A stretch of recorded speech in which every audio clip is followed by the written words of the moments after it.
Coucou les amis, j'espère que vous allez tous très très bien. On se retrouve aujourd'hui pour une recette sucrée. On va préparer un très grand classique de la pâtisserie française. On va faire une tarte aux pommes. Oui, mais pas que. Cette tarte aux pommes, on va la décliner à la mode bretonne. Alors pour ça, évidemment, il va vous falloir des pommes.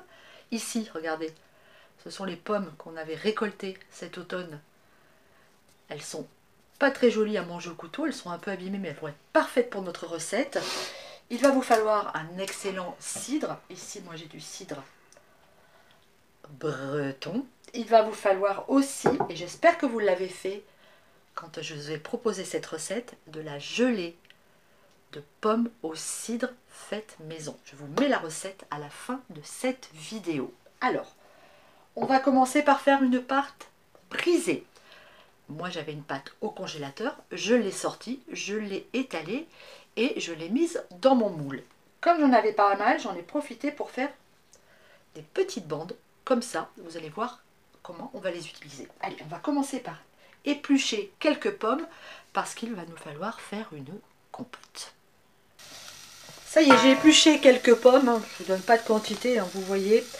L'important, c'est que vous fassiez une compote qui recouvre le fond de votre pâte. Vous ajoutez 20 centilitres de cidre breton et on va laisser fondre ça gentiment pendant plusieurs minutes.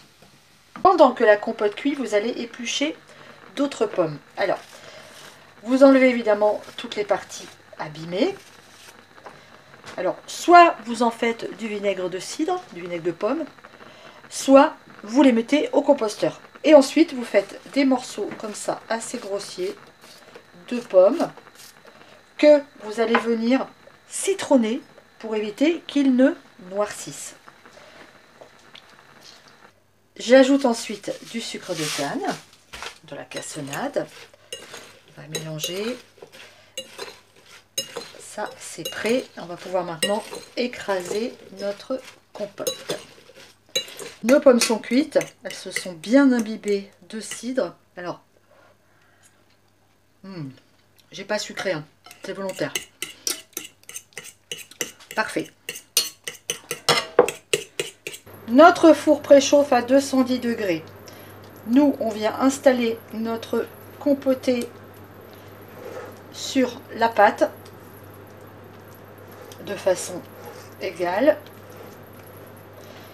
On va venir ensuite ajouter nos morceaux de pommes, comme ça. Hop, voilà. On les met dessus, on prend les mains, il n'y a pas de souci. On enfonce un petit peu.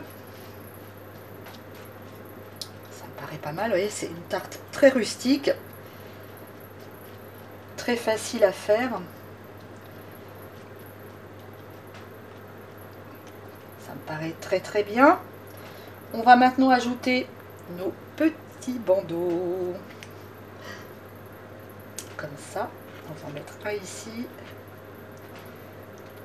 Nos bandeaux de pâte.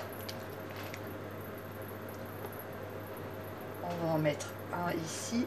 Non, un comme ça plutôt. On va faire comme ça. On va prendre les plus grands. Voilà, enfin vous faites comme vous voulez. Vous faites une décoration en fait avec vos lanières de pâte. Ici, ça me semble bien. En bonne bretonne, quelques parcelles de beurre s'imposent. Du beurre salé, bien entendu. Et on va pouvoir enfourner pour une demi-heure. Notre tarte est cuite au bout de 35 minutes. Elle a un petit peu pris couleur ici sur les bords, mais c'est pas grave du tout. Ma gelée de pommes, je l'ai à peine fait fondre dans une casserole. Et qu'est-ce que je vais faire maintenant? Eh bien, je vais venir recouvrir ma tarte de cette gelée, ce qui va lui donner une jolie couleur brillante. Notre tarte est prête, alors on va la laisser refroidir avant de la déguster. C'est très très important parce que la compote en dessous est très très chaude. Il faut la manger tiède ou presque froide. On la laisse, on patiente et ça n'en sera que meilleur. Notre tarte a refroidi, on va pouvoir la déguster. Elle est fort appétissante. Est-ce qu'elle va être bonne?